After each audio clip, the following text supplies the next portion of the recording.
Hello out there in TV land. I'm doing a mini teach presentation session on Module 6. This is by Dakota Slattery. Now, here is what we're going to be covering in this session. First, we'll discuss the role that advocacy briefs play in judicial process.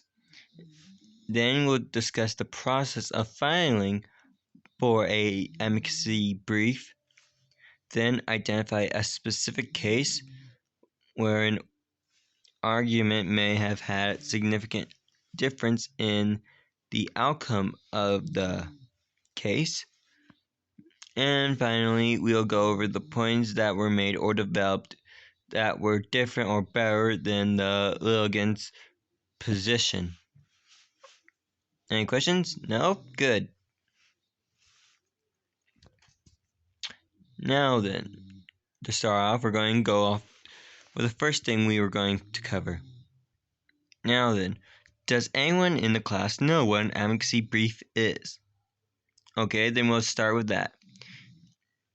As described in the presentation, it says that it's an individual organization that's not part of a legal case but is allowed to assist the court by giving them information or other types of insight on any issue in the case. And they're known to be friends of the court's briefs. Now, let's say that you were in a case and there is no significant information that can help you out in this. All you have to do is file for an advocacy brief, and they will come in and provide information to help you with this issue in the case. That's basically what they're doing. They play the very important and critical roles in apparent advocacy by bringing in little facts and arguments to the court's attention that no one in the court has yet to address. They are extremely vital and could basically turn the tides in a case brief. Well, I meant decision, not brief. Now then, the process for filing the advocacy brief is as described. First, you need to make a statement of your interest in the case and the people or group that you are representing.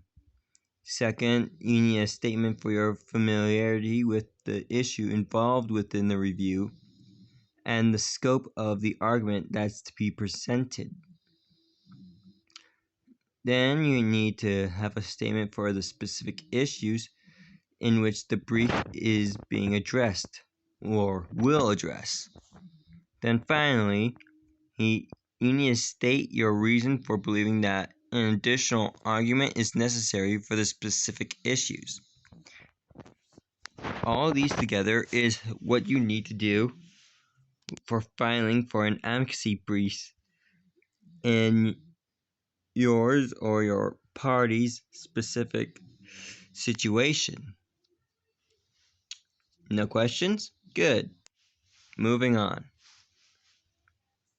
Now then, a specific case where any type of argument was made in a significant difference in the outcome. I'm sure everyone knows about the Dobbs versus Jackson Women's Health Organization case.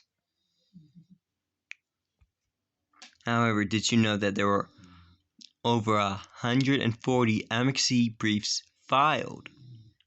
All of these briefs made significant contribution to the outcome of this case. And for those who don't know about this case, it's a Mississippi law about banning abortion after 15 weeks of a person's pregnancy. That's basically the overall summary of what this case was about. Anyways, the briefs came from all over. And I do mean all over, like the professors, politicians, yes, politicians, and states. Weren't expecting that, were you? Mostly because it's politicians and states that are trying to make abortion illegal. Yeah. Anyways, they're not the only ones. There are also interest groups all across everywhere you can think of. And reviewing them,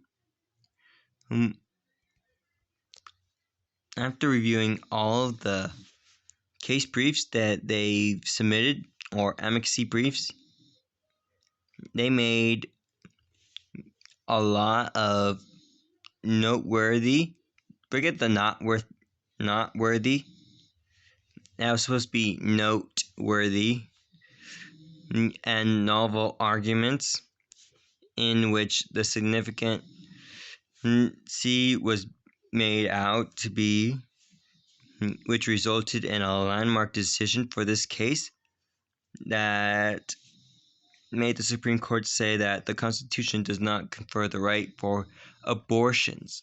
Basically, meaning that people can have abortions regardless of what the Constitution says, because it does not play a role in whether or not a person can or can't have an abortion.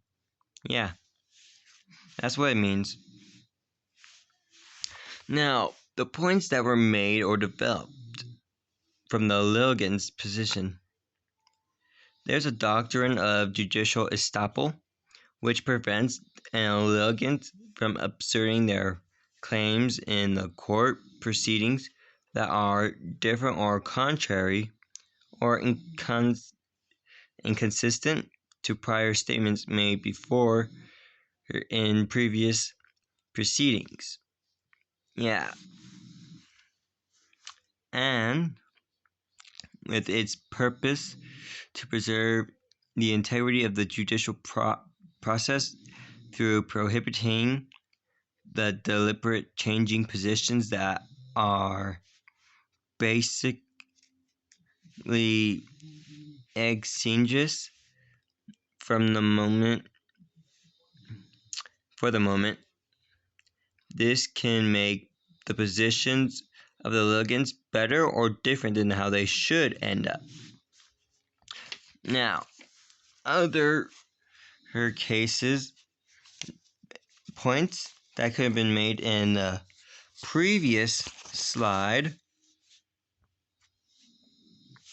This slide would be the Roe versus Wade case being overturned, and how not only was that case overturned, but the Planned Parenthood and Casey case was overturned.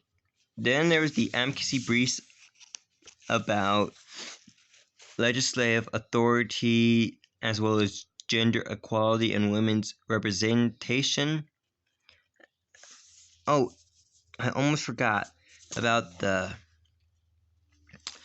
abortion as a cornerstone of reproductive health. And there's also liberty and equality under the 14th Amendment.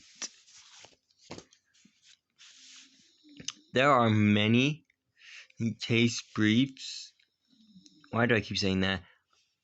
Advocacy briefs that have changed the significant outcome of a case.